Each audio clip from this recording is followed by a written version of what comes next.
Hi, எல்லாரும் வந்துட்டீங்களா? கொஞ்சம் முடியல, தொண்டை கரெக்டான இருக்கு, வாய்ஸ் கொடுக்குற மாதிரி தான் இருக்கும். பட் கரண்ட் அஃபேர்ஸ் படிச்சிடணும். ஸோ மே 6ஓட கரண்ட் அஃபேர்ஸ் வந்து ஃபர்ஸ்ட் பார்க்கலாம். ஸோ ஃபர்ஸ்ட் நம்ம எப்பவும் போல கவர்மெண்ட் ஸ்கீம்ஸ் வந்தே போயிடலாம். ஸோ இப்போ புதுசாக பிரைம் மினிஸ்டர் என்ன ஸ்கீம் வந்து கொண்டு வந்திருக்காப்ல அப்படின்னா, எதுக்கு அப்ரூவல் கொடுத்துருக்காங்க அப்படின்னா, மிஷன் ஃபார் காட்டன் ப்ரொடக்டிவிட்டின்ற ஒரு பெரிய ஸ்கீமை தான் கொண்டு வந்திருக்காங்க. ஸோ இதை லான்ச் பண்ணது யார் அப்படின்னா, ministry for agriculture and farmer welfares தான். ஸோ லான்ச் பண்ணது மினிஸ்டர் சிவராஜ் சிங் சௌஹான் தான் லான்ச் பண்ணியிருக்காரு. ஸோ இதோட மேஜு அவுட்லே அக்கௌண்ட் என்ன அப்படின்னா 5659.22 crores. ஓகே, ஸோ இதெல்லாம் எதுக்கு அப்படின்னா, குளோபல் டெக்ஸ்டைல் மார்க்கெட்டில் 2030 31 இந்தியாவோட காம்படிட்டிவ்னஸை வந்து இன்க்ரீஸ் பண்ணும். ஸோ அதுக்கப்புறம் இந்தியா காட்டன்ல செல்ஃப் சஃபிஷியன்ட் ஆகிறதுக்கு தான் இந்த பெரிய பட்ஜெட். ஓகேவா? ஸோ இது வந்து மோஸ்ட்லி எந்த ஸ்டேட்ஸ்க்கு வந்து நிறையா பயன் தரும் அப்படின்னா, மகாராஷ்டிரா அண்ட் குஜராத். ஸோ அதில் என்ன பண்ண போகிறாங்க அப்படின்னா, ஈல்டிங்ஸை இம்ப்ரூவ் பண்ணுறதுக்கு வந்து ஹை டென்சிட்டி பிளான்டிங் பண்ணணும்.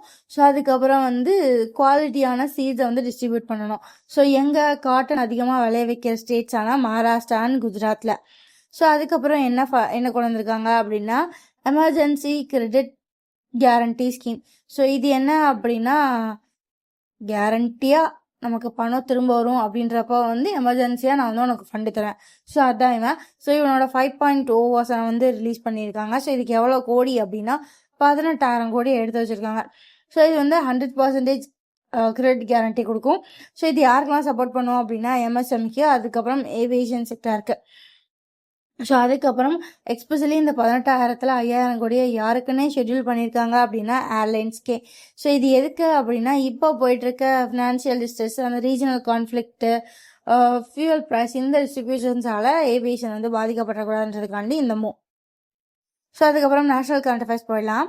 So ministry of external affairs வந்து என்ன பண்ணியிருக்காங்க அப்படின்னா, ரெஜிஸ்ட்ரேஷனை ஓப்பன் பண்ணியிருக்காங்க. ஸோ எதுக்கு அப்படின்னா, கைலாஷ் மானசரோவர் யாத்ராக்கு. ஸோ என்னது இது கைலாஷ் மானசரோவர் யாத்ரா அப்படி பார்த்தீங்க அப்படின்னா, கவர்மெண்ட்டே ரெஜிஸ்ட்ரேஷன் ஓப்பன் பண்ணி அதில் ரெஜிஸ்டர் ஆகிற பீப்புளுக்கு வந்து மெடிக்கல் செக்அப்லாம் பண்ணுவாங்க. அண்ட் முக்கியமாக வந்து ரெஸ்பிரேட்டரி டிசீஸோ இல்லை வந்து ஹார்ட் ரிலேட்டடான ப்ராப்ளம் இருக்கவங்களை தவிர ஓரளவுக்கு ஃபிட்டான பர்சன்ஸ் எல்லாம் என்ன பண்ணுவாங்க அப்படின்னா, கைலாஷ் மானசரோவர் யாத்திராவுக்கு வந்து கூப்பிட்டு போவாங்க. ஸோ இது எது வழியாக போகும் அப்படின்னா, லிப்புலக் பாஸ், ஸோ அதுக்கப்புறம் நத்துலா ரூட்ஸ் அதுக்கெல்லாம் போகும். ஸோ ஏன் இதில் வந்து பெக்யூலராக ஹெல்த் எல்லாம் செக் பண்ணுறாங்க, இது ஒரு 2 ரூட் தானே அப்படி பார்த்தீங்க அப்படின்னா, ஸோ இது வந்து கைலாஷ் மானசரோவர் மாதிரியான பிளேசஸ்க்கு போகிறது. ஸோ இங்கே ஆல்டிடியூட் வந்து ஹையாக இருக்கும், இங்கே பனி வந்து ரொம்ப சிவியராக இருக்கும். You can see Snows. நமக்கு எல்லாருக்குமே தெரியும் ஹிமாலயாஸ் எப்படி இருக்கும், கைலாஷ் எப்படி இருக்கும். இட் வாஸ் இந்த மவுண்டன்ஸ் ஃபுல்லாகவே ஸ்னோ தான் இருக்கும். ஸோ அங்கே போக போக போக ஆக்சிஜன் கொஞ்சம் கம்மியாகும் நம்ம நார்மலாக இருக்க பிளேசஸை விட அங்கே. ஸோ அந்த மாதிரி பிளேசஸில் ஒரு ஹார்ட் ப்ராப்ளம் இருக்கவங்களோ இல்லை ஒரு ரெஸ்பிரேட்டரி ப்ராப்ளம் இருக்கவங்களோ போனால் அங்கே ரொம்ப கஷ்டப்படுவாங்க. ஸோ அங்கே வந்து இன்னொன்று என்ன இருக்காது அப்படின்றதுனா, அது ரொம்ப மலை பகுதினால நியர்பை மெடிக்கல் கேம்ப்ஸ் வந்து கனெக்ட் பண்ணுறது கொஞ்சம் கஷ்டம். அதனால முன்னாடியே செக் பண்ணிட்டு தான் கூப்பிட்டு போவாங்க. ஸோ அதுக்கப்புறம் யூனியன் கேபினெட் எதை அப்ரூவ் பண்ணியிருக்காங்க அப்படின்னா, ஸ்ட்ரென்த் ஆஃப் சுப்ரீம் கோர்ட் ஜட்ஜஸை இன்க்ரீஸ் பண்ண. ஸோ இதுக்கு முன்னாடி 33 சுப்ரீம் கோர்ட் ஜட்ஜஸ் வந்து இருப்பாங்க. ஸோ இது வந்து யாரா சீஃப் ஜஸ்டிஸ் ஆஃப் இந்தியாவை எக்ஸ்க்ளூட் பண்ணி. ஸோ இப்போ அதை வந்து என்ன கவுண்ட்டாக வந்து மாற்றுறாங்க அப்படின்னா 37 வந்து மாற்றுறாங்க. இதுலையும் யார் கிடையாது, சீஃப் ஜஸ்டிஸ் ஆஃப் இந்தியாவை சேர்க்காம சுப்ரீம் கோர்ட் ஜட்ஜஸோட எண்ணிக்கை இனி 37. ஸோ இது எதுக்கு அப்படின்னா, நிறையா கேஸ் இருக்குப்பா, முடிச்சு விடுங்க விசாரிச்சுன்றதுக்கு தான் இந்த ஏற்றம். ஸோ அதுக்கப்புறம் ministry of port shipping and waterway. So இவங்க வந்து எதுக்கு அப்ரூவல் வாங்கியிருக்காங்க அப்படின்னா, ஷிப் ரிப்பேர் ஃபெசிலிட்டியை வந்து இந்தியாவிலே வைக்கலாம். எங்கே வைக்கலாம் அப்படின்னா, வடினர், குஜராத்தில் வைக்கலாம், வடினர்ன்ற பிளேஸில். ஸோ எதுக்கு இந்தியாவில் ஷிப் ரிப்பேர் ஃபெசிலிட்டி வைக்கணும் அப்படின்னா, நம்ம ஃபாரினோட ட்ரை டாக்ஸை டிபெண்ட் பண்ணியிருக்க வேண்டாம், நம்மளே நமக்கு தேவையானதை ரிப்பேர் பண்ணிக்கலாமேன்றதுக்கு தான் இந்த ஷிப் ரிப்பேர் ஃபெசிலிட்டி எங்கே இருக்குது அப்போ வைக்க போகிறாங்க அப்படின்னா, குஜராத் வடினரில். ஸோ இதுக்கு வந்து இந்த மினிஸ்ட்ரி வந்து அப்ரூவ் கொடுத்துருச்சு. ஸோ அதுக்கப்புறம் பார்த்தீங்க அப்படின்னா, ஒரு digital fund. So ministry of petroleum and natural gas வந்து என்ன பண்ணியிருக்காங்க அப்படின்னா, இன்டர் மினிஸ்ட்ரியல் கோஆர்டினேஷன் போர்ட்டல், அதாவது வந்து நார்மல் பீப்புளுக்காண்டியில் மினிஸ்டர்ஸ்குள்ள அந்த மாதிரிக்கான ஒரு கோஆர்டினேட்டர் போர்ட்டல் வந்து கிரியேட் பண்ணியிருக்காங்க. ஸோ இது எதுக்குப்பா அப்படின்னா, எனர்ஜி செக்யூரிட்டியை வந்து மானிட்டர் பண்ண. ஏன்னா வெஸ்ட் ஏஷியாவில் கான்ஃப்ளிக் போயிட்டு இருக்கேன், இங்கே கான்ஃப்ளிக்டே போகாமல் இருந்தால் தான் என்னெல்லாம் கரெக்டாக வரும். ஸோ அப்போ வர்ற எண்ணெயை எப்படி யூட்டிலைஸ் பண்றோம், எது எங்க போகுதுன்றத கிளியரா அக்செப்டபிள் பார்க்கறதுக்கு தான் இந்த inter ministerial coordination portal. So அதுக்கப்புறம் மினிஸ்ட்ரி ஆஃப் பவர் இவங்க என்ன பண்ணியிருக்காங்க அப்படின்னா, இவங்க இதுக்கு முன்னாடி சொன்ன ப்ரொக்யூர்மெண்ட் கைட்லைன்ஸ் வந்து ரிவைஸ் பண்ணியிருக்காங்க. ஸோ இவங்க என்ன சொன்னாங்க அப்படின்னா, ஹை வோல்டேஜ் டைரக்ட் கரண்ட் சப்ஸ்டேஷனுக்கு இதுக்கு முன்னாடி ஒன்று சொல்லியிருந்தாங்க. ஸோ அதை இப்போ மாற்றி சொல்லியிருக்காங்க. இதுக்கு முன்னாடி என்ன சொல்லியிருக்காங்க அப்படின்னா, இமீடியட்டா வந்து இப்போவே இப்போ லோக்கல்ல இருக்க கரண்ட்டை லோக்கல்ல யூஸ் பண்ணுவோம்ல, ஸோ அந்த மாதிரி இல்லை, இப்போவே 60% அப்படியே மாற்றணும் அப்படின்னு சொன்னாங்க. இப்போ அதை வந்து டைரக்டா எதையுமே மாற்ற முடியாது. எவ்ரி சேஞ்சஸ் நீட்ஸ் ஒரு பேஸான இன்ஃப்ராஸ்ட்ரக்சர் வேணும், அது எப்படி கையாளுறதுன்னு தெரியணும், அதுக்கு பின்னாடி ஒரு கால்குலேஷன்ஸ் இருக்கு. ஸோ இதெல்லாம் பேஸ் பண்ணி இதுக்கான ஸ்டெப்ஸ் எல்லாம் எடுத்ததுக்கு அப்புறம் தான் நம்ம ஒரு விஷயத்த மாற்ற முடியும். ஸோ அதை மாத்தாம இப்பவே மாத்து அப்படின்னா பண்ண முடியாது. அதுக்கப்புறம் இப்படி சொன்னதுதான் ரிவைஸ் பண்ணும். ஸோ அந்த மாதிரி ஒரு விஷயம் தான் இது. ஸோ இதனால என்ன சொல்லியிருக்காங்கன்னா, இப்ப இல்லப்பா ஃபினான்சியல் இயர் 35 எப்படி உடனே 60% லோக்கல் கண்டென்ட் ரெக்யர்மெண்டா இருந்தது ஒரு ஃப்ளோ சொல்லிட்டோம், நம்ம ரிவைஸ் பண்ணிக்கலாம் அப்படி சொல்லிட்டு ஃபினான்சியல் இயர் 35 அதாவது 2034 35 நம்ம வந்து அப்போ மாத்திக்கலாம். அப்போ அந்த இயரை ரீச் பண்றப்போ நம்ம 60% லோக்கலைஸ்டா இருக்கணும். என்னது ஹை வோல்டேஜ் டைரக்ட் கரண்ட் ஸ்டேஷன்ஸ்க்கு வந்து 60% அங்க இருக்கு. இப்போ ஒரு பர்டிகுலர் ஏரியா எடுத்தீங்கன்னா அங்க பவர் ஜென்ரேட்டிங் ஸ்டேஷன்ஸ் இருக்கும். ஸோ அங்கே ஜென்ரேட் ஆகுது அங்கேயே யூஸ் பண்ணுற மாதிரி பார்த்துக்கணும் அப்படின்றது தான் இது. ஸோ இதை வந்து எப்போ இருந்து கிராஜுவலாக எடுக்க போகிறாங்க அப்படின்னா ஃபினான்ஷியல் இயர் 28 கொஞ்சம் கொஞ்சமாக ஸ்டெப்ஸ் எடுத்து கொண்டு போக போகிறாங்க. ஸோ அடுத்து பார்க்கலாமா. ஸோ இதுக்கு முன்னாடி ரயில்வே ஜோன்ஸ், ஸோ இந்தியாவில் மொத்தம் எத்தனை ரயில்வே ஜோன்ஸ் இருந்துச்சு அப்படின்னா 18 ஜோன்ஸ் இருந்துச்சு. ஸோ இப்போ அதில் புதுசாக ஒன்று கிரியேட் பண்ணி மொத்தமாக இந்தியாவில் எத்தனை ரயில்வே ஜோன்ஸ் இருக்க போகுது அப்படின்னா 19 ரயில்வே ஜோன்ஸ் இருக்க போகுது. ஸோ இந்த புது ரயில்வே ஜோன் பேர் என்ன அப்படின்னா சவுத் கோஸ்ட் ரயில்வே ஜோன். இதோட ஹெட் குவார்டர்ஸ் விசாகப்பட்டினம். ஓகேவா. ஸோ இது எதுக்கு அப்புறம் வருது அப்படின்னா, இப்போ ஆந்திரா ரீஆர்கனைசேஷன் ஆக்ட் வந்துச்சு, அதுக்கு அடுத்து இது வருது. சரி இது எப்பப்பா இதெல்லாம் செயல்படுத்துவீங்க அப்படின்னா ஜூன் 1, 2026 இருந்து என்ன வந்துடும் அப்படின்னா இந்த சவுத் கோஸ்டல் ரயில்வே ஜோன் வந்து ஓப்பன் ஆகிடும். ஸோ அதுக்கப்புறம் NLEAP. ஸோ அப்படின்னா என்ன அப்படின்னா national list of essential assistive products. So அது என்ன அசிஸ்டிவ் ப்ராடக்ட்ஸ்? ஸோ அப்படின்னா என்ன அப்படின்னா, இப்போ ஓல்டரான பர்சன் இருக்காங்க அப்படின்னா அவங்களுக்கு நடக்க முடியாது, அவங்க ஒரு சின்ன கைப்பிடி மாதிரி வச்சுட்டு நடப்பாங்க. ஸோ அந்த மாதிரி திங்ஸுக்கு பேர் தான் என்ன அப்படின்னா அசிஸ்டிவ் டிவைஸ். ஸோ இதில் என்னென்னலாம் வரும் அப்படின்னா wheelchair, hearing unit, so அதுக்கப்புறம் வேற என்ன வரும் அப்படின்னு பார்த்தீங்க அப்படின்னா like walking sticks, portable ramps. So இதெல்லாம் என்ன வரும் அப்படின்னா அசிஸ்டிவ் டிவைசஸ். ஸோ ஒரு பர்சன் அவங்க லைஃப்பை இன்னும் பெட்டராக வாழ்றதுக்கும் அவங்க கிட்ட ஏதாவது வீக்னஸ் இருந்துச்சு அப்படின்னா அதை அவங்க ஈஸியாக ஓவர் கம், வீக்னஸ்ன்றத விட கைண்ட் ஆஃப் டிசபிலிட்டிஸ் இருக்கு அப்படின்ற பட்சத்தை அவங்க ஈஸியான வகையில லைஃப்பை லீட் பண்றதுக்கு தேவையானதுதான் என்ன அப்படின்னா இந்த அசிஸ்டிவ் டிவைசஸ். ஓகேவா. Okay, assistive products. ஸோ இப்போ என்ன அப்படின்னா பியூரோ ஆஃப் இந்தியன் ஸ்டாண்டர்ட்ஸ் வந்து என்ன பண்ணியிருக்காங்க அப்படின்னா இந்த அசிஸ்டிவ் டெக்னாலஜிக்கு 6 ஸ்டாண்டர்ட்ஸ் வந்து கொண்டு வந்திருக்காங்க. ஓகேவா. ஸோ ஒவ்வொன்றும் ஒவ்வொரு மாதிரி தான் இருக்கும். ஸோ இப்போ வாக்கிங் ஸ்டிக்ஸ்னா அதுக்கு என்னென்ன மாதிரி ரெக்யர்மெண்ட்ஸ் இருக்கணும், இதில் வுட் இருக்கணுமா, மெட்டல் இருக்கணுமா, பிளாஸ்டிக் இருக்கணுமா, ரப்பர் இருக்கணுமா, ஸோ ஒவ்வொன்றுக்குமான ஸ்டாண்டர்ட்ஸை ஃபிக்ஸ் பண்ணியிருக்காங்க. ஓகேவா. ஸோ அது மாதிரி 6 ஸ்டாண்டர்ட்ஸ் இருக்கு. ஓகே. சரி இதெல்லாம் எதுக்குப்பா பண்றாங்க அப்படின்னா டிசேபிலிட்டிஸோட இருக்க பர்சன்ஸ்க்கும் வந்து குவாலிட்டியான லைஃபை வந்து அஷ்யூர் பண்ணணும். ஸோ இந்தியாவில் மேனுஃபேக்சர் அண்ட் சோல் பண்ணக்கூடிய இந்த மாதிரியான ப்ராடக்ட்ஸ் வந்து ஒரு பெஞ்ச் மார்க்கோடு இருக்கணும். ஸோ இந்த மாதிரியான மொபிலிட்டி எய்ட்ஸ் பர்ஃபெக்டாக ஒர்க் ஆகணும். ஸோ பர்ஃபெக்ஷனை தாண்டி இங்கே வாங்குறோம் ஒரு ஏனோ தோணுன்னு இருந்துடக்கூடாது, அது வந்து நல்ல குவாலிட்டியோட இருக்கணும் அப்படின்றதுக்கு தான் இந்த ஸ்டாண்டர்ட்ஸ். ஸோ அதுக்கப்புறம் ministry of health and family welfare என்ன பண்ணியிருக்காங்க அப்படின்னா கைட்லைன்ஸ் கொடுத்துருக்காங்க. ஸோ எதுக்கு இந்த கைட்லைன்ஸ் அப்படின்னு பார்த்தீங்கன்னா guidelines on diabetic mellitus in childrens. So இப்போ உள்ள யங் ஜென்ரேஷன் சில்ட்ரன்ஸ்க்கு வந்து டைப் 1 அண்ட் டைப் 2 டயபெட்டிக்ஸ் வந்து அதிகமாகவே வந்துட்டு இருக்கு. ஸோ இது மோஸ்ட்லி வந்து ப்ராப்பரான டயட் இல்லை, நிறைய சுகர் கன்சப்ஷன் இருக்கு, கன்சப்ஷனுக்கு ஏற்ற மாதிரி ஒர்க் அவுட் இல்லை, ஒபிசிட்டி இருக்கு. ஸோ இந்த மாதிரி 1008 பஞ்சாயத்து. ஸோ இதனால டைப் 1 டைப் 2 டயபெட்டிஸ் வந்து யங் சில்ட்ரன்ஸ் வந்து நிறைய போயிட்டு இருக்கு. ஸோ இதை கன்சர்னா எடுத்துட்டு என்ன பண்ணிருக்காங்க அப்படின்னா ministry of health and family welfare so இதுக்கான கைட்லைன்ஸை கொடுத்துருக்காங்க. ஸோ இதுபடி என்ன அப்படின்னா ஆக்சுவலி இது ஒரு டாக்குமெண்ட் மாதிரி. ஸோ இதுல எதுக்கு என்னென்ன பண்ணணும், இதெல்லாம் பார்க்கணும், இதெல்லாம் மானிட்டர் பண்ணணுன்ற கைட்லைன்ஸ். ஸோ இதுல என்ன சொல்லியிருக்காங்க அப்படின்னா பீடியாட்ரிஷன்ஸ் அதாவது குழந்தைகள் நல மருத்துவர்களுக்கு ஒரு ஸ்டாண்டர்டான ப்ரோட்டோகால் கொடுத்துருக்காங்க. ஸோ இது என்னென்னலாம் பண்ணணும் அப்படின்னா ஏர்லி ஸ்க்ரீனிங் பண்ணணும். ஒரு டயபெட்டிக்ஸ் வருது அப்படின்னா அதோட ஏர்லி ஸ்டேஜஸ்லேயே கண்டுபிடிக்கணும். ஸோ அதுக்கப்புறம் அந்த குழந்தைக்கான இன்சுலின் மேனேஜ்மெண்ட்டு, ஸோ அந்த குழந்தை எப்படியெல்லாம் சாப்பிடணும், அவங்களுக்கான நியூட்ரிஷனல் இன்வென்ட்ரிஸ், அதுக்கப்புறம் psychological wellbeings of diabetic childrens. So இப்போ பக்கத்தில் உள்ள குழந்தைலாம் ஒரு சில சாக்லேட் சாப்பிடுது, அது அந்த குழந்தை சாப்பிடக்கூடாதுன்னா அப்போ அது மனசு ஒரு மாதிரி ஆயிடும்ல, ஒரு வருத்தத்துக்குள்ள போயிடும். ஸோ அந்த மாதிரியான டிப்ரெஷனுக்குள்ள போகாமல் இருக்கிறதுக்கு அந்த குழந்தைங்களுக்கு தேவையான சைக்காலஜிக்கல் ஹெல்ப். ஸோ இது எல்லாத்துக்குமான கைட்லைன்ஸ் வந்து யார் கொடுத்துருக்காங்க அப்படின்னா ministry of health and family welfare கொடுத்துருக்காங்க. எந்த டிசீஸ்க்கு அப்படின்னா டயபெட்டிக்ஸ் மெலிஞ்சிட்டஸ்க்கு for both type 1 and type 2. So அதுக்கப்புறம் இது ஆல்ரெடி பார்த்ததுதான் இந்தியாவோட ஃபர்ஸ்ட் பேப்பர்லெஸ் ஜுடிஷியரி சிஸ்டம் யார் வச்சிருக்காங்க அப்படின்னா சிக்கிம் தான் வச்சிருக்கு. ஸோ ஓகே, அப்புறம் இன்டர்நேஷ்னல் அஃபேர்ஸ் போயிடலாமா? ஸோ யூஎஸ் வந்து என்ன பண்ணியிருக்காங்க அப்படின்னா ப்ராஜெக்ட் ஃப்ரீடமை சஸ்பெண்ட் பண்ணிடுவாங்க. ஸோ அது என்னப்பா ப்ராஜெக்ட் ஃப்ரீடம், என்ன பஞ்சாயத்து அப்படி பார்த்தோம் அப்படின்னா ஸோ ஈரானுக்கும் யூஎஸ்க்கும் பஞ்சாயத்து போச்சா. ஸோ நிறைய சண்டை போட்டாங்களா. ஸோ அப்போ ஆப்ரேஷன் எபிக் ஃபியூரின்னு ஒன்று நடந்துச்சு.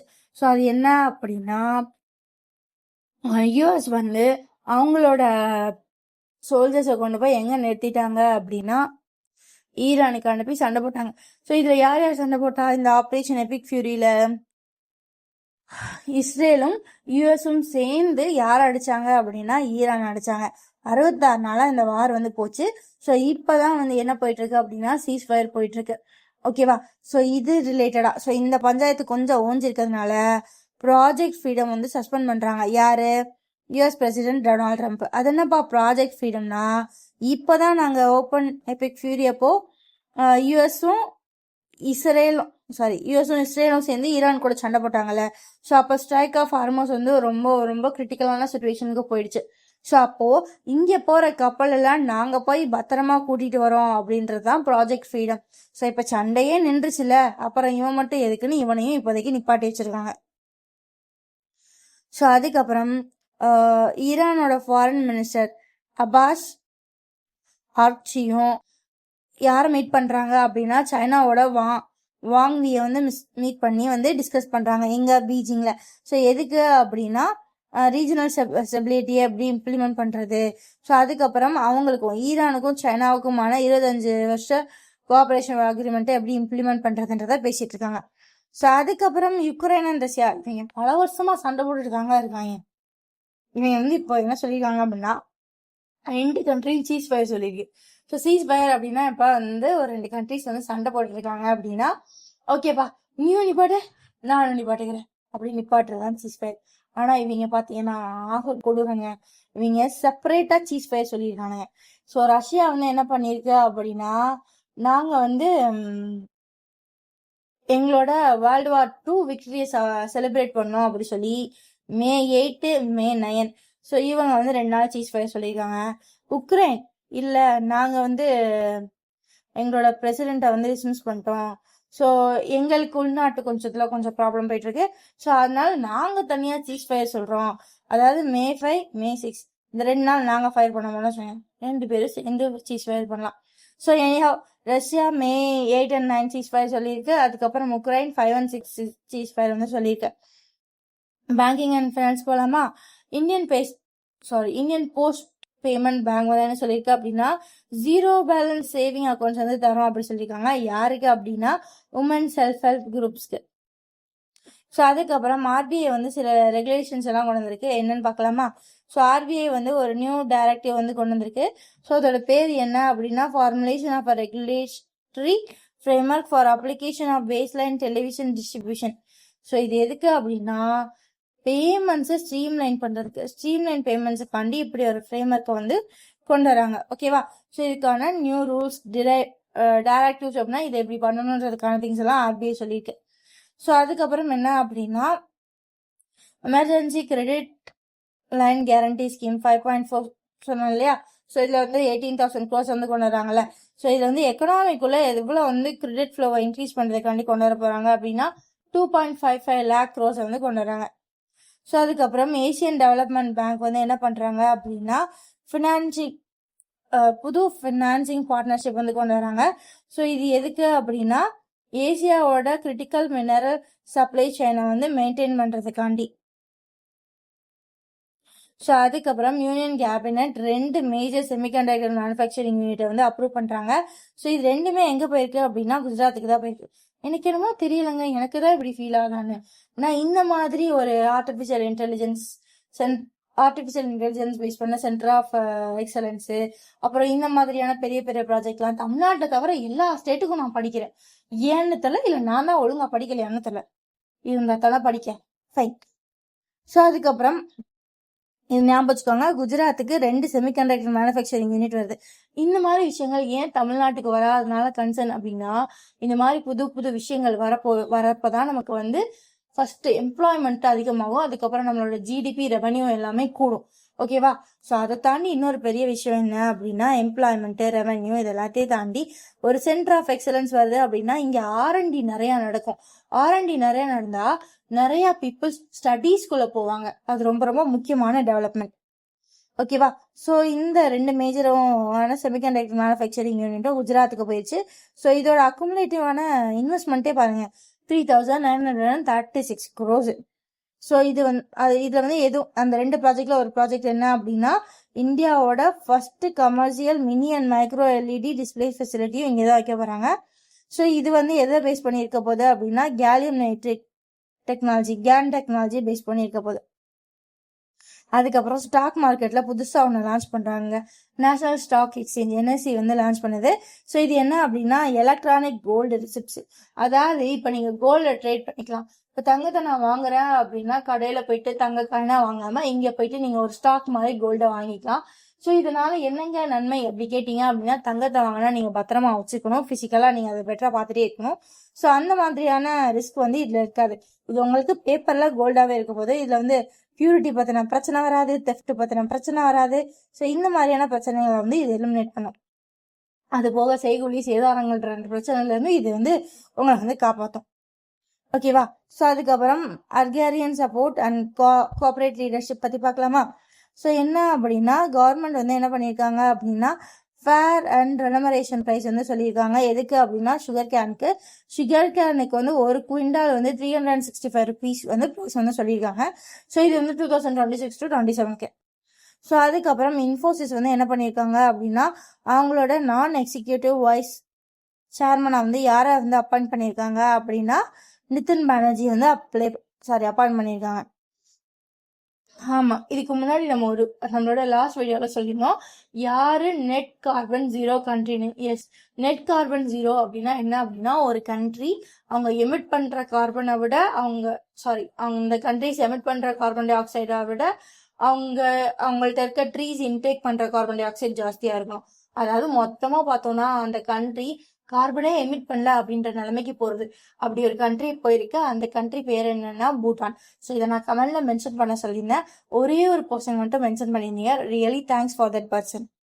So thank you Ganesh. ஸோ நான் இப்போ ஏதாவது வீடியோவில் தப்பு பண்ணிடுறனாலும் இந்த பர்சன் கமெண்ட்ல கரெக்டாக தப்புமான்னு சொல்லிடுவாரு. So thank you. ஸோ அடுத்துக்குள்ள போயிடலாமா? Index and ranking. ஸோ இதில் வந்து என்ன அப்படின்னா நேஷனல் இன்ஸ்டிடியூஷனல் ரேங்கிங் ஃப்ரேம்வொர்க் 2026 வந்து ரிலீஸ் பண்ணியிருக்காங்க. இதில் யார் வந்து இந்தியாவோட டாப் யூனிவர்சிட்டியாக எமர்ஜ் ஆயிருக்காங்க பார்த்தீங்கன்னா Indian institute of science Bengaluru. So இதே மாதிரி இவங்க வந்து வேற ஒரு ரேங்கிங்லேயும் வந்திருப்பாங்க. ஸோ அது என்ன அப்படின்னா சைட்டேஷன்ஸ் பெர் ஃபேக்கல்ட்டி இன் கியூஎஸ் வேர்ல்டு யூனிவர்சிட்டி ரேங்கிங்கில் வந்து சைட்டேஷன் பெர் ஃபேக்கல்ட்டியில் வந்து ஹையஸ்ட்டாக வந்து யார் வாங்கியிருக்காங்க அப்படின்னா Indian institute of science Bangalore தான் வாங்கியிருக்கு. ஓகே. ஸோ அதுக்கப்புறம் டிஃபென்ஸ் பார்க்கலாம். டிஃபென்ஸ் ஃபினான்ஸ் செக்ரட்டரியாக வந்து யாரை வந்து அப்பாயிண்ட் பண்ணியிருக்காங்க அப்படின்னா விஸ்வஜித் சஞ்சயை வந்து அப்பாயிண்ட் பண்ணியிருக்காங்க. ஸோ அதுக்கப்புறம் இந்தியன் நேவி வந்து என்ன பண்ணுது அப்படின்னா ஒரு ஜாயிண்ட் பேட்ரோல் எக்ஸசைஸில் வந்து பார்ட்டிசிபேட் பண்ணுது. அது எங்கே நடக்குது அப்படின்னா கல்ஃப் ஆஃப் ஓமனில் வந்து நடக்குது. ஓகே. ஸோ அடுத்து சயின்ஸ் அண்ட் டெக்னாலஜி வந்து பார்க்கலாம். ஸோ இதில் என்ன அப்படின்னா ஸ்பேஸ் எக்ஸ் ஃபால்கான் வந்து இது ஒரு ரீயூசபிளான ஒரு திங். ஸோ ஃபர்ஸ்ட் இதில் என்னென்ன நடந்திருக்குன்னு பார்க்கலாம். First space X. So May 3 அன்னைக்கு ஸ்பேஸ் எக்ஸ் வந்து என்ன பண்ணியிருக்காங்க அப்படின்னா சவுத் கொரியாவோட CAS-502ன்ற சேட்டலைட்டை வந்து லான்ச் பண்ணியிருக்காங்க. ஸோ இந்த சேட்டலைட்டை டெவலப் பண்ணது யாரு அப்படின்னா கொரியா ஏரோஸ்பேஸ் இண்டஸ்ட்ரி தான் வந்து டெவலப் பண்ணியிருக்காங்க. இந்த சேட்டலைட்டை எங்கே வச்சு லான்ச் பண்ணுறாங்க அப்படின்னா வண்டன்பர்க் ஸ்பேஸ் ஃபோர்ஸ் பேஸில் வச்சு தான் லான்ச் பண்ணுறாங்க. ஓகேவா? ஓகே. ஸோ இதை லான்ச் பண்ணுறதுக்கு என்ன ராக்கெட் யூஸ் பண்ணாங்க அப்படின்னா Falcon 9 பூஸ்டர். ஸோ இது வந்து எத்தனாவது தடவை வந்து பறந்துருக்கு அப்படின்னா 33வது தடவை.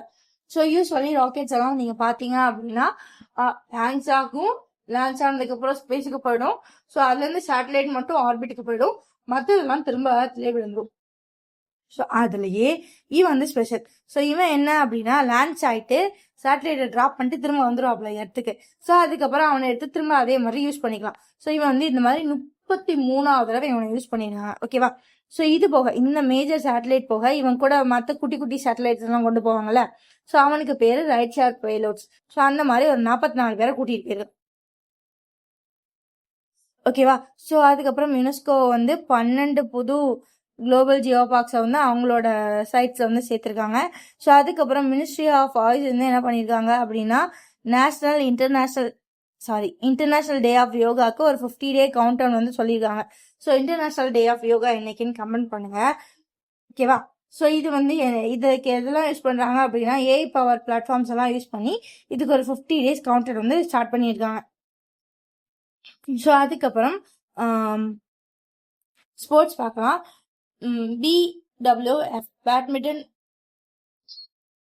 பிடபிள்யூஎஃப் அப்படின்னா பேட்மிண்டன் வேர்ல்டு ஃபெடரேஷன். ஸோ இவங்க வந்து 2 கப்பை நடத்துவாங்க. ஒன்று தாமஸ் கப்பு, இன்னொன்று வந்து ஊபர் கப். தாமஸ் கப் வந்து மென்ஸ்க்கு, ஊபர் கப் வந்து உமன்ஸ்க்கு. ஸோ இதில் வந்து யார் யார் வின் பண்ணியிருக்கான்னு பார்க்கலாம். இது எங்கே நடந்துச்சு அப்படின்னா டென்மார்க்ல ஹார்சன்ல வந்து நடந்துச்சு. ஸோ இதில் வந்து மென்ஸில் வந்து சைனீஸ் டீம் வந்து வின் பண்ணுறாங்க. யாரை டிஃபீட் பண்ணி அப்படின்னா ஃப்ரான்ஸை டிஃபீட் பண்ணி. ஸோ உமன்ஸில் வந்து சவுத் கொரியன் டீம் வந்து வின் பண்ணுறாங்க. ஓகேவா? ஸோ இவங்க யாரை டிஃபீட் பண்ணாங்க அப்படின்னா சைனீஸை டிஃபீட் பண்ணி வின் பண்ணியிருக்காங்க. ஸோ அதுக்கப்புறம் ஒரு 7 வயசு பையன். ஸோ இவன் தான் என்ன அப்படின்னா youngest and fastest swimmer to cross fault strike. So fault strike எங்கே இருக்கு அப்படின்னா இங்கே தான் நம்ம இந்தியாவோட எண்டுக்கும் ஸ்ரீலங்காவுக்கும் நடுவில் உள்ள ஒரு 29 கிலோமீட்டர் ஸ்ட்ரெச் அது. ஸோ 29 கிலோமீட்டர் கடல். ஓகேவா? ஸோ அதை வந்து கிராஸ் யார் பண்ணியிருக்கா அப்படின்னா இஷங் சிங். ஸோ இவன் வந்து ஒரு ஜார்க்கண்ட் பையன். ஓகேவா? ஸோ இவன் இந்த பால் ஸ்ட்ரைக்கை எவ்வளோ நேரத்தில் நீந்தி கடந்திருக்கான் அப்படின்னா 9 hours and 50 minutes வந்து நீந்தி கடந்திருக்கான். ஸோ இதுதான் வந்து இந்த பால் ஸ்ட்ரைக்கை கிராஸ் பண்ணதுலேயே வந்து ஃபாஸ்டஸ்ட். இந்த பையன் தான் யங்கஸ்ட். 7 வயசுலங்க. 7 வயசுல நமக்கெல்லாம் ஒழுங்காவே நடக்க தெரியாது. இந்த ஜீவன் கடலெல்லாம் நீந்தி கிடக்குது. எனிஹோ நல்லா இருந்துட்டு போ. ஃபைன். ஸோ அதுக்கப்புறம் என்ன அப்படின்னா F1 swim racing India open 2026. So இது வந்து ஒரு ஃபார்முலா 1 ரேஸ். ஸோ இதுக்கு வந்து யாரை பிராண்ட் அம்பாசிடராக போட்டிருக்காங்க அப்படின்னா இந்தியன் கிரிக்கெட்டர் ஸ்ரேயாஸ் ஐயரை வந்து போட்டிருக்காங்க. ஸோ அதுக்கப்புறம் அப்பாயின்மெண்ட்ஸ் அண்ட் ரெசிக்னேஷன்ஸ் வந்து பார்த்துலாம். பிரசார் பாரதியோட சேர்மனாக வந்து யார் அப்பாயிண்ட் பண்ணுறாங்க அப்படின்னா பிரசூன் ஜோஷி வந்து அப்பாயிண்ட் பண்ணுறாங்க. ஸோ அதுக்கப்புறம் டிஃபென்ஸ் ஃபினான்ஸ் செக்ரட்டரியாக விஸ்வஜித் சஞ்சயா வந்து அப்பாயிண்ட் பண்ணுறாங்க. அதுக்கப்புறம் இன்ஃபோசிஸோட நான் எக்ஸிக்யூட்டிவ் வைஸ் சேர்மனாக நிதின் பரம்ஜி வந்து அப்பாயிண்ட் பண்ணுறாங்க. ஸோ அதுக்கப்புறம் ஈரானோட ஃபாரின் மினிஸ்டர் யாரு அப்படின்னா அப்பாஸ் அரக்சி. ஸோ இவர் தான் வந்து சைனா கூட டிப்ளமேட்டிக் டாக்கெல்லாம் பேசினாரு பீஜிங் வச்சு. ஸோ அதுக்கப்புறம் என்ன அப்படின்னா புல்சர் பிளேஸ் 2026 வந்து கொடுத்துருக்காங்க. ஸோ இது வந்து எதுக்காண்டி கொடுத்துருக்காங்க அப்படின்னா டிஜிட்டல் அரெஸ்ட் அப்படின்னு ஒரு பெரிய ஸ்கேம் போச்சு இல்லையா, ஸோ அதை எக்ஸ்போஸ் பண்ணவங்களுக்கு வந்து கொடுத்துருக்காங்க. ஸோ இது யார் யாருக்கு அப்படின்னா 3 பேருக்கு. Indian illustrator Anand RK, so அதுக்கப்புறம் இன்வெஸ்டிகேட்டிவ் ஜேர்னலிஸ்ட் சுபர்ணா சர்மா, அவங்க கூட ப்ளூம்பெர்கோட நட்டிலி ஒபிகா பியாசன். ஸோ இவங்க 3 பேருக்கும் இந்த புல்சர் பிரைஸ் வந்து கொடுத்துருக்காங்க. ஸோ இதெல்லாம் எதுக்கு அப்படின்னா ஸோ இவங்க வந்து illustrator reporting and commentary for the project dropped. So இது என்ன அப்படின்னா டிஜிட்டல் அரெஸ்ட் அப்படின்னு பேஸ் பண்ணி சைபர் ஃப்ராட் வந்து ஒரு பெரிய நெட்ஒர்க்கில் நடந்துச்சு. ஸோ இது வந்து இந்தியாவில் மட்டும்தானா அப்படி கேட்டிங்க இல்லைன்னா இல்லை சவுத் ஏஷியா ஃபுல்லாகவே இவங்க வந்து பண்ணியிருக்காங்க. ஸோ இது ஒரு $1 million ஸ்கேம். ஓகேவா? ஸோ இதை வந்து கவர் பண்ணி எக்ஸ்போஸ் பண்ணவங்களுக்கு இந்த புல்சர் ப்ரைஸ் வந்து கொடுத்துருக்காங்க. ஸோ அதுக்கப்புறம் ஒரு ஆர்பிட்ரி தான் பார்க்க போகிறோம். அலெக்ஸ் ஜனாடி. ஸோ இவர் ஒன்று யார் அப்படின்னா இவர் வந்து ஹேண்ட் சைக்கிளிங்கில் பேரா ஒலிம்பிக்கில் கோல்டு மெடல் வாங்கினவர். ஓகேவா? ஸோ அதுக்கு முன்னாடி இவர் என்னவா இருந்தாரு அப்படின்னா இவர் ஒரு ஃபார்முலா 1 டிரைவராக இருந்தார். ஓகே. ஸோ அதுக்கப்புறம் அவர் வந்து ஒரு 2001 வந்து ஒரு கிராஷ் அவரோட லெக்ஸ் இழந்ததுக்கப்புறம் இந்த பேரா ஒலிம்பிக்கில் கோல்டு அடிச்சிருக்காரு. இவரோட பேர் வந்து அலெக்சாண்டரி. இவர் வந்து இறந்துட்டாரு. என்னைக்கு அப்படின்னா May 1, 2026. ஸோ இது எதனால அப்படின்னா 2020 மறுபடியும் ஒரு ஆக்சிடென்ட் நடந்துச்சு. அதில் வந்து ஹெல்த் காம்ப்ளிகேஷன்ஸ்னால சஃபர் ஆகி இப்போ வந்து May 1 வந்து அவர் பீஸ்ஃபுல்லாக இறந்துட்டாரு. இம்பார்ட்டன்ட் டேஸ் பார்த்துலாமா? May 6 international no diet day. ஓகேவா? ஸோ இது எதுக்கடா? வழக்கம் போல் டயட்டை தானே நீங்கள் ப்ரொமோட் பண்ணுவீங்கன்னு கேட்டால் உங்கள் பாடியை நீங்கள் முதல்ல நம்புங்க. ஸோ அப்படின்றதுக்கு தான். ஸோ வேர்ல்ட் லெவலில் பாடியை அவங்கவுங்க அக்செப்ட் பண்ணாங்க. எல்லாருமே லீனாக ஃபிட்டாக இருந்துட முடியாது. ஸோ அவங்கவுங்க பாடிக்குன்னு ஒரு டைப் இருக்கும். அதை அவங்கவுங்க அக்செப்ட் பண்ணுறதுக்கு தான் இது. ஸோ இது வந்து இன்டர்நேஷனல் நோ டயட் டே. ஸோ அப்புறம் May 6 வந்து world Portuguese language day. So அதுக்கப்புறம் May 4 வந்து இன்டர்நேஷனல் ஃபயர் ஃபைட்டர்ஸ் டே. May 3 வந்து வேர்ல்டு லாஃப்டர் டே. ஸோ இது எப்போ செலிப்ரேட் பண்ணுவாங்க அப்படின்னா first Sunday of May. So அதுக்கப்புறம் டிஎன்பிசி தான். ஸோ எலெக்ஷன் ரிசல்ட்ஸ் வந்து வந்துச்சு. டிவிக்கு வந்து 108 சீட்ஸ் வந்து வின் பண்ணியிருக்காங்க. தமிழ்நாடு எலெக்ஷன் போயிட்டே தான் இருக்கு. ஓகேவா? ஸோ இதுக்கப்புறம் எப்படி என்ன கூட்டணி அமைதா என்ன இதுன்னு பார்த்துட்டு அதுக்கப்புறம் அந்த பதவியேற்பெல்லாம் வந்து நான் அதை கரண்ட் அஃபேர்ஸை திரும்ப சொல்கிறேன். ஸோ இப்போ வந்து அடுத்து என்ன அப்படின்னா கிக் ஒர்க்கர்ஸ் டிஜிட்டல் கிரீவன்ஸ் சிஸ்டம்னு ஒன்று வந்து கொண்டு வராங்க. ஸோ இதை வந்து பைலட் பேஸில் சென்னையில் வந்து டெஸ்ட் பண்ணுறாங்க. ஸோ இது என்ன பிளாட்ஃபார்ம் அப்படின்னா இப்போ ஏதாவது ஒன்று விட்டுட்டு போயிட்டோம் அப்படின்னா அதை ஒரு பர்சனுக்கு டெலிவரி பண்ணுறது. ஸோ அதுக்கப்புறம் ரைடு ஹைலிங் பார்ட்னர்ஸை வந்து கொண்டு வருது. அதாவது நான் காரில் போகிறேன், என் காரில் பக்கத்து சீட் சும்மா இருக்கு, யாராவது இதே வழியில் வந்தீங்கன்னா சொல்லுங்களா, நான் போய் அப்படி இறக்கி விட்டுறேன், எனக்கு உங்கள் லிஃப்ட்டுக்கு காசு கொடுங்க, அந்த மாதிரியான சிஸ்டத்தெல்லாம் சேர்த்து இது ஒரு கம்பைண்டாக வர்றது தான் இது. ஸோ இது வந்து இந்த சென்னையில் வந்து பைலட் பேஸில் டெஸ்ட் பண்ணுறாங்க. ஓகேவா? ஸோ அவ்வளோதாங்க இன்னைக்கு கரண்ட் அஃபேர்ஸ். இந்த மாதிரி டெய்லி கரண்ட் அஃபேர்ஸை டெய்லி படிச்சிருங்க. நம்மள மாதிரி யூடியூபர்ஸ்லையோ எங்கேயோ கரண்ட் அஃபேர்ஸை வீடியோஸாக கேளுங்க. ஏன்னா அது வந்து உங்களுக்கு டைம் ஷார்டன் பண்ணி கொடுக்கும். அதை நியூஸாக மட்டும் படிச்சுக்காம ரிலேட்டடான கண்டென்ட் நீங்கள் தெரிஞ்சுக்கிட்டீங்க அப்படின்னா ஞாபகம் வச்சுக்க ஈஸியாக இருக்கும். Bye guys.